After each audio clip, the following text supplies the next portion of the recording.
When Diddy's twin daughters broke down in that courtroom, something shifted in the air that nobody expected. The judge hadn't even finished reading the sentence before the gasps started. But it wasn't the 4 years that made headlines. It wasn't even Diddy's reaction. It was two 18-year-old girls clutching each other, tears streaming, voices breaking, begging the world to see their father the way they still do. And what happened next? That became the story Hollywood couldn't stop talking about. Because in a room full of lawyers, reporters, and people who came to watch a mogul fall, those twins turned the entire narrative upside down in less than 60 seconds. The courtroom was packed. You could feel the tension like electricity before a storm. Everyone knew this was it. The day Sean Diddy Combs would learn his fate. 50 months. There is a human being now in custody for 50 months. Diddy was just sharing. Based upon conduct that a jury heard, the jury resolved, and the jury rejected. That's what the judge said. Just over 4 years behind bars. Some people expected chaos. Others thought there'd be outrage, maybe even celebration from those who'd been waiting for this moment. But instead, the air got thick and heavy. Because before anyone could process those words, Jesse and Delilah Combs, Diddy's twin daughters, completely shattered. These weren't just tears. This was grief in its rawest form. Delilah stood at the podium earlier, voice trembling, telling the judge about their 2-year-old sister asking where daddy went. She said something that hit different. The same way we grew up motherless, it's a hole that can't be filled. Sean Diddy Combs is getting support from his kids. During the rapper's October 3rd sentencing hearing, several of Combs' children took the stand to advocate for their dad, who is facing years in jail following his July conviction on 2 counts of transportation to engage in prostitution. We are tired of being strong. We have already lost so much. Our mother, our father. Please give us the chance to heal together. And when that sentence came down, whatever composure they had left just evaporated. Jessie put her head down and sobbed. Delilah tried to hold her sister up but ended up breaking down herself. For one full beat, nobody said a word. Not the lawyers, not the judge, not even the people who showed up ready to hate. The man in the beige suit stopped being Diddy the brand and became Sean the father. You could see it in his face. Head down, hands clasped, completely defeated. The energy in that room flipped so fast it felt like whiplash. People who came in angry left confused. Because how do you hold on to your rage when you're watching 2 kids lose their dad in real time? Hip-hop mogul and rapper Sean Diddy Combs was sentenced Friday to more than 4 years in prison. Combs was convicted in July of flying people around the country for sexual encounters known as freak-offs, including his girlfriends and male workers. He was acquitted of more serious racketeering, conspiracy, and trafficking charges that could have put him away for life. But the tears weren't just about grief, they became something else entirely. Before the sentencing, all 6 of Diddy's children took the stand. Every single one of them. And let me tell you, it was orchestrated like a symphony. First came Quincy, the oldest at 34. Calm, polished, probably rehearsed that speech in the mirror. He called his father a changed man. Those exact words. Changed. Not trying to change, not working on it, changed. Like it's a done deal. Then Justin, 31, stepped up and went full superhero mode. Talked about how Diddy taught him to stand tall, fight for what's right, be a man of character. His voice cracked at just the right moment. Forgiveness came up right on cue. Expecting Sean Diddy Combs to share the next plea because for more than 3 hours now, his defense team and other supporters have been trying to convince the judge that he's a changed man who takes accountability. Christian, 27, asked the judge for grace, called his dad the greatest in the world, my hero, always will be my hero, said Diddy taught him to treat women with respect. Let that one sit for a second. Then came Chance, 18, who told the court they've had emptiness in their lives since her father went to jail 13 months ago for an earlier charge. She said those months have been unexpectedly healing, which is an interesting word choice when you think about it. Healing from what exactly? And finally, the twins. Jesse and Delilah delivered the emotional knockout punch. Tears, trembling voices, the whole package. They talked about their baby sister not understanding where daddy is. They painted a picture of a fractured family just trying to survive. They walked into the federal courthouse in Manhattan, hand in hand, in a gesture of solidarity.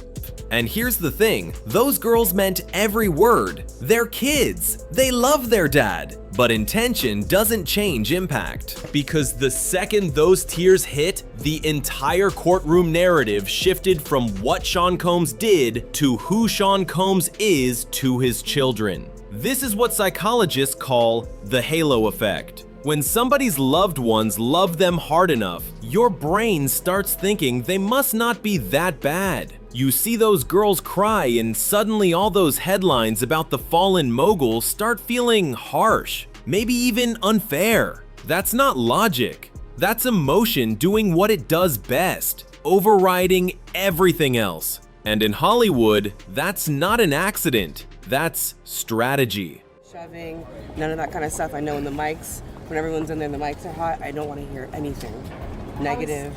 How is Mr. Combs feeling? Upbeat.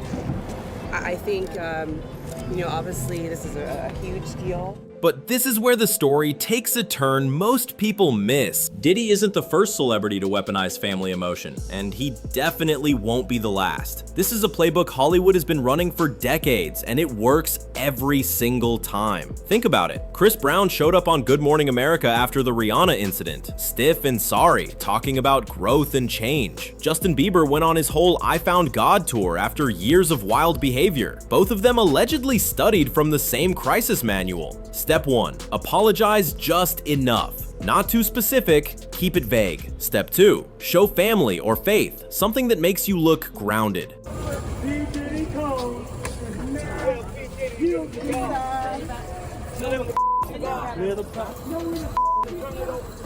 Step 3. Cry on camera if possible, because tears disarm people faster than any lawyer ever could. Diddy submitted a letter before sentencing referencing his 7 children and elderly mother. He wrote, "I lost my way, and I have been humbled and broken to my core." Classic redemption language. Humble, broken, growth. These are the buzzwords that make people think you've evolved. And look, maybe he has. But it also happens to sound exactly like a press release dressed up as a confession. His team started softening his image months ago. Less black shades, more beige suits. Fewer champagne bottles, more Bible quotes. The narrative pivot went from bad boy for life to bad boy with lessons learned. This is what PR experts call cognitive reframing. You don't deny the accusations, you don't even defend the specifics. You just shift the entire conversation from what he did to who he is. From scandal to soul, from predator to papa. And once that switch flips, the details stop hitting as hard. People stop asking tough questions and start asking softer ones. Has he suffered enough? Does he deserve another chance? Can we move on yet? The Combs kids didn't just speak at that hearing, they rebranded. They gave their father's image the emotional deposit it desperately needed. Allegedly, PR people in the hallway looked like they wanted to cry too. Not out of sympathy, but because they knew how good this would play. Family walks in, cameras wait outside, one kid speaks with a trembling voice, another tries to comfort her, silence stretches just long enough for every reporter in the room to remember what empathy feels like. That's storytelling. And in crisis PR, that's a masterpiece. It is really a sad day for everybody. I don't feel that way. We are planning to appeal. We think we have strong bases to appeal. The strongest basis is that the jury reached a verdict on coercion. But here's what makes Diddy's case different from the rest. Let's not pretend those tears erase the facts, because the size of Diddy's alleged sins versus the size of those tears, that math doesn't add up. The trial went on for nearly 2 months. Prosecutors brought forward women who described him as controlling, manipulative, and violent. These weren't random accusations. These were detailed testimonies with patterns that stretched back years. Cassie Ventura, his ex-girlfriend, filed a lawsuit that read like a horror script. Control, violence, manipulation, alleged incidents in hotel suites that would make your skin crawl. That case disappeared as fast as it appeared, settled quietly, which in Hollywood language usually means expensive peace. Then there's the laundry list of other allegations. Employees who've spoken out, bodyguards who've hinted at things, NDAs thicker than the Bible he's suddenly been quoting, shady business deals that allegedly chewed up young artists and spit them out broke. This man didn't land in that courtroom over a parking ticket. He was convicted on 2 counts of transportation to engage in prostitution. The evidence was strong enough to convince a jury. The stories were consistent enough to build a federal case. But here's the trap. You see those twins shaking and your brain does this shortcut thing. If they love him that much, maybe he's not that bad. That's human nature. Empathy doesn't have an off switch. We're wired to feel for people in pain, especially kids. But empathy can also be emotional anesthesia. It numbs the part of you that remembers the harm. It lets you forget that love and accountability can exist in the same room. Those girls can love their father deeply, and their father can still be guilty of terrible things. Both truths can be real. Prosecutors told the judge that sparing Combs' serious prison time would excuse years of violence. They weren't being dramatic. They were trying to center the voices that didn't get a sympathetic platform. Because here's what's uncomfortable. Diddy's daughters got to cry in a courtroom full of reporters. His alleged victims? Most of them cried alone, in lawyers' offices, behind NDAs, hoping someone would believe them. They didn't get the same emotional spotlight. During their remarks per NBC News, his 34-year-old son Quincy told Judge Aaron Subramanian that his father is, quote, a changed man.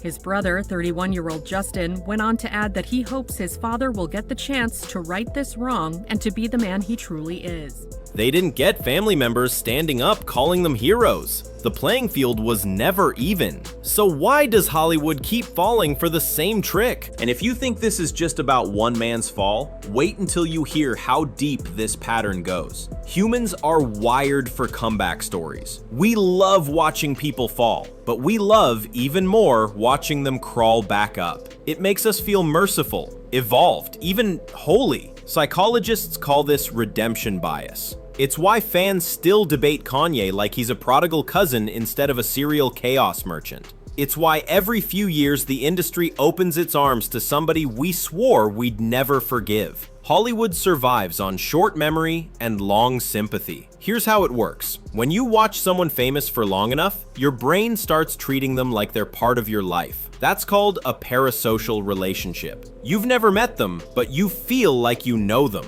So when they fall, it hits different. You don't see a stranger getting what they deserve. You see someone you've invested in. Someone whose music or movies or brand became part of your identity. And when that person's kids show up crying, you project. You think about your own daddy issues, your own grief, your own need for forgiveness. You assign depth where you've only seen surface. That's what happened with Diddy. The courtroom scene gave him a sliver of humanity that the headlines had stripped away. People watching didn't analyze, they absorbed, they felt. And once emotion enters the chat, logic exits stage left. You stop asking what really happened and start asking what feels fair. And fair, in celebrity land, often just means, has he suffered enough to make us comfortable watching him again? That's not justice, that's emotional math. The culture's shifting too. Audiences now treat sincerity like evidence. If you can feel it, it must be true. So when his twins cried, people didn't question whether it was genuine, they just believed it. They took that pain at face value and let it rewrite everything else. It's the same reason fans looked at Will Smith crying on that Red Table Talk couch and saw healing, even when half of it was clearly performance. The line between real emotion and strategic emotion gets blurry fast, especially when cameras are rolling and careers are on the line. And that's exactly what makes this courtroom scene so calculated. Those daughters didn't ask to be PR shields. Let's be crystal clear about that. Jesse and Delilah were born into this storm. They didn't choose to have a famous father. They didn't choose to grow up in the spotlight. They definitely didn't choose to have their grief weaponized for public sympathy. But make no mistake, those tears got used. Every sob became a soft focus filter over a man whose alleged victims never got the same sympathetic lighting. Every family testimony became a tool in a larger strategy to humanize someone the justice system found guilty. And that's the real cost here. When you turn a courtroom into a stage for emotional manipulation, you're not just asking for mercy, you're asking people to forget. You're trading on innocence, literal innocence in the form of children, to purchase grace for someone who allegedly spent years taking it from others. Hollywood turns trauma into content and repentance into branding faster than you can say image rehabilitation. We've seen it before and we'll see it again. Remember R. Kelly? He literally tried to drop a song called I Admit from jail, remixing Confession into PR. Remember Tory Lanez, whose family cried outside court claiming the system was rigged while Megan Thee Stallion had to limp her truth across timelines? Every time, emotion tried to overshadow evidence, and every time, a chunk of the public let it because guilt feels heavy, but sympathy feels good. It's easier. It lets us move on without sitting in the discomfort of what actually happened. That's why celebrity accountability barely lasts a fiscal quarter. Yesterday's predator becomes tomorrow's father, trying to change. We did it with Mel Gibson. We almost did it with Chris Brown. Again, the formula never fails. Cue family, cue tears, cue prayers. Hollywood eats contrition for breakfast, as long as it's photogenic. Prosecutors told the judge that sparing Combs serious prison time would excuse years of violence. They were right, because 4 years, 50 months, whatever you want to call it, it's not nothing. But it's also not enough to balance the scales when you factor in how much money, power, and platform he still has waiting on the other side. The question now isn't whether Diddy's daughters meant their tears. Of course they did. They're kids grieving the loss of their father's freedom. The question is whether we let that innocence stand in front of the damage, whether we allow love to eclipse accountability, whether we're willing to sit in the uncomfortable truth that someone can be a good father to some and a nightmare to others. Because those things don't cancel each other out, they coexist. And pretending they don't just protects the powerful and silences the hurt. But before we wrap, there's one final detail that changes everything. 4 years, that's what the judge said. But here's what most people don't realize. With good behavior and the right legal choreography, Diddy could allegedly be home in 2.5 years. Just in time for a redemption docuseries. Just in time for a soft-focused GQ interview about growth and second chances. Just in time for the comeback.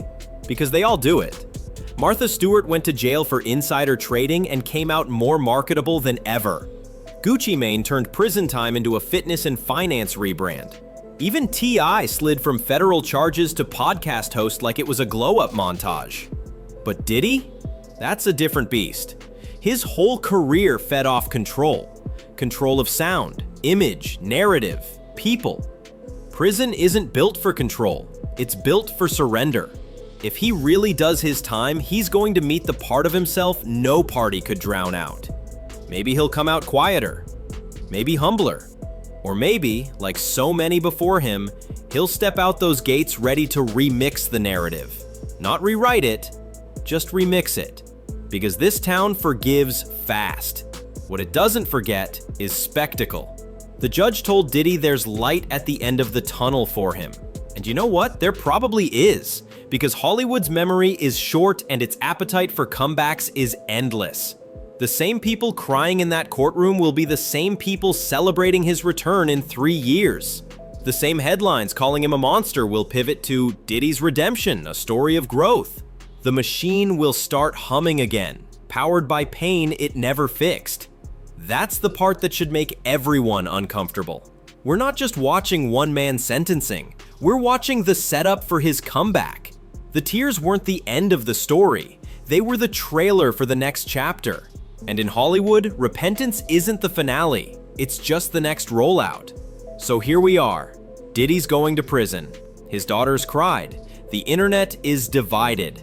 Half the people think justice was served. The other half think those girls proved he's still human. But the truth? The truth is messier than either side wants to admit. Hollywood doesn't forget crimes. It forgets discomfort. It smooths over sharp edges until the story becomes digestible again. Repentance becomes content. Accountability becomes a PR cycle. And we, the audience, become complicit by watching, sharing, debating, and eventually moving on. Those tears in that courtroom weren't just family pain. They were the opening act of a comeback tour we haven't seen yet, but absolutely will. The pattern is too clean. Mogul falls, family cries, public flinches, media churns, and then slowly, quietly, inevitably, the machine hums again. We've seen it with every disgraced celebrity who had enough money to hire the right team and enough charisma to sell the transformation. Diddy's downfall taught us one thing. In Hollywood, the story never really ends. It just gets repackaged. We're not just forgiving a man when we let this cycle continue. We're forgiving a myth. One we built with our streams and our clicks and our worship of success at any cost. One we broke when the truth came out. And one we might be too sentimental, too forgiving, or too distracted to bury for good. Because at the end of the day, Hollywood runs on one fuel: spectacle. And Sean Combs has always known how to put on a show. So, what do you think? Do tears erase harm, or are we watching the same Hollywood magic trick play out again? Are we capable of holding space for both his daughter's pain and his victim's truth? Or does one always have to eclipse the other? Drop your thoughts in the comments below because this conversation is far from over. And if this video opened your eyes to how deep the PR game really goes, do me a favor, hit that like button, subscribe to the channel, and turn on notifications. Because we're diving deeper into the stories behind the headlines, the patterns the industry doesn't want you to see,